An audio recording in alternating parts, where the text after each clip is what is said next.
Olá, pessoal. 4 questões para que a gente possa se aprofundar no conteúdo indústria cultural. A primeira é: como surgiu esse conceito? A segunda: quem foram os seus autores? A terceira é: quais foram as condições históricas? E a quarta é a seguinte questionamento: até que ponto esse conceito ainda é válido nos nossos dias? A indústria cultural, você situa na Alemanha, e aí você tem a ascensão de Hitler. A Alemanha era um país bastante avançado no campo da comunicação, no campo dos jornais, TV, rádio, cinema. Mas o que é que acontece na ascensão de Hitler? Ele acaba, portanto, o pluripartidarismo, seu interesse não era nada com a democracia, e aos poucos ele vai cerceando a liberdade da imprensa livre, a ponto de ficar tudo na mão do partido.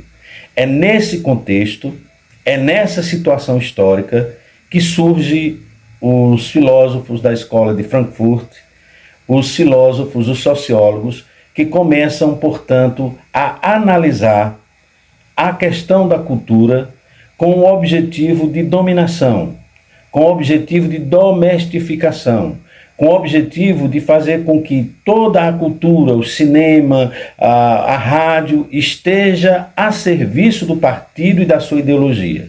Portanto, o objetivo é domestificar. O objetivo, como eu falei, é tirar o senso crítico da sua população e acreditar de pronto em toda a ideologia do partido. E aí deu no que deu. Nesse sentido, vai surgir, claro, não poderia ser, os filósofos, os sociólogos, que vão fazer aí uma intervenção, uma reflexão. Você tem a escola de Frankfurt, você tem, que é ligada à universidade, e também um instituto social. Aí destaca nesse conceito o nosso amigo Theodor Adorno, que nasceu em 1903, e veio falecer em 1969. Ele viveu em torno aí de 66 anos, conforme as minhas anotações. E você tem um outro que cunhou, que trabalhou esse conceito, que é Max Horkheim, ele nasceu em 1895 e veio falecer em 1973. Ele, portanto, morreu aí aos 72 anos. Esses dois filósofos, sociólogos, juntamente com outros aí, mas sobretudo ele, eles trabalharam esse conceito. A ideia é de que a indústria cultural, ela vai massificar, ela vai padronizar toda a cultura, toda a expressão artística, toda a expressão de comunicação, para que as pessoas sejam, portanto, padronizadas. Não pode pensar diferente. Então a ideia é domestificar, a ideia é dominar, a ideia é fazer com que as pessoas sejam dóceis, a ideia é, portanto, fazer com que as pessoas não tenham e não participem de forma crítica dessa situação que é a ideologia do partido. Uma forma de dominar, portanto, é o conceito de indústria cultural. Ele vem para padronizar, ele vem, portanto, para dominar as pessoas, nesse sentido de fazer com que as pessoas não desenvolvam a sua criticidade, porque isso vai favorecer a uma aceitação da ideologia que é colocada em toda a programação. Pensar diferente não é possível. Isso é uma maneira, isso é uma tática, isso é um instrumento daquelas pessoas que chegam ao poder e não aceitam as ideias diferentes, não aceitam uma imprensa livre. Então é nesse contexto que esses dois autores, inclusive na sua obra Dialética do Esclarecimento, que ele vai trabalhar esse conceito de indústria cultural. E aí a gente pergunta, será que esse conceito ele é válido nos nossos dias?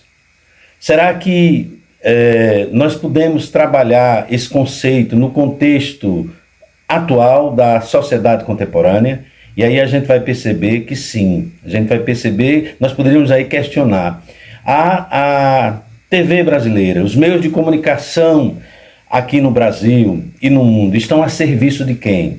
Qual é a sua pretensão? É informar ou é desinformar? É desenvolver o senso crítico do cidadão ou apenas colocar determinadas programações que não visam de forma nenhuma um conhecimento crítico? ou quer que seja desviado das realidades existenciais. Então é nesse contexto que a gente pode fazer aí uma ponte entre o conceito de indústria cultural e a realidade que nós estamos vivendo hoje. E aí a gente vai começar a perceber que a indústria cultural, ela tem uma predominância muito forte, que é a questão do lucro, lucro, lucro. E me parece que pouco importa uma consciência crítica, uma informação correta. Você tem aí a fake news, que atinge milhões de pessoas, pessoas que se deixam guiar, ver o mundo, as informações a partir da TV. E a TV, por exemplo, está presente na maioria dos lares brasileiros. Então o povo não tem outro tipo de informação a partir da visão dos meios de comunicação. E aí essa criticidade você não tem, e é um povo de fácil manipulação.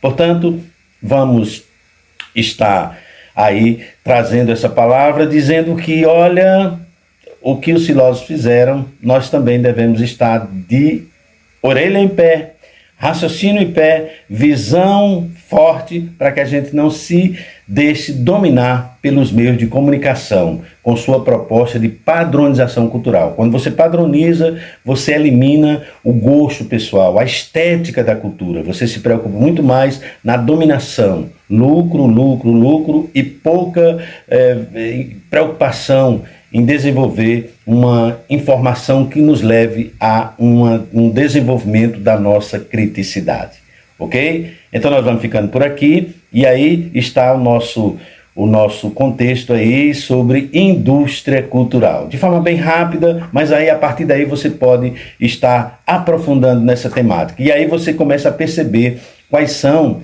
as características do filósofo, do sociólogo. Ele não fica em cima do muro, ele vai diante da problemática de uma forma bastante crítica, ok? Nós estamos acompanhando o Big Brother. Eu não estou, a aula aqui não tem um caráter moralista de forma nenhuma. Eu assisto sem nenhum problema e nem condeno quem assista, mas nós devemos assistir com os olhares críticos. Para vocês terem uma ideia, uma informação rápida, em 2 programas nós tivemos a participação de 202 milhões de pessoas, né? Mesmo que podendo repetir esse telefone, mas é um número bastante alto, né? Com uma população de 210 milhões, alguma coisa assim, você tem praticamente muita gente, milhões participando do programa. E aí um outro dado, você tem em 2018, a eleição de Haddad e Bolsonaro, você tem 105 milhões de votantes, né? Mais ou menos assim. Aí você começa a perceber que é mais importante aí o programa, né, do que a questão da política brasileira, dos destinos de uma nação. Então vamos ficar de olhos atentos e vamos refletir, aprofundar esse conceito de indústria cultural. Um forte abraço e até a próxima.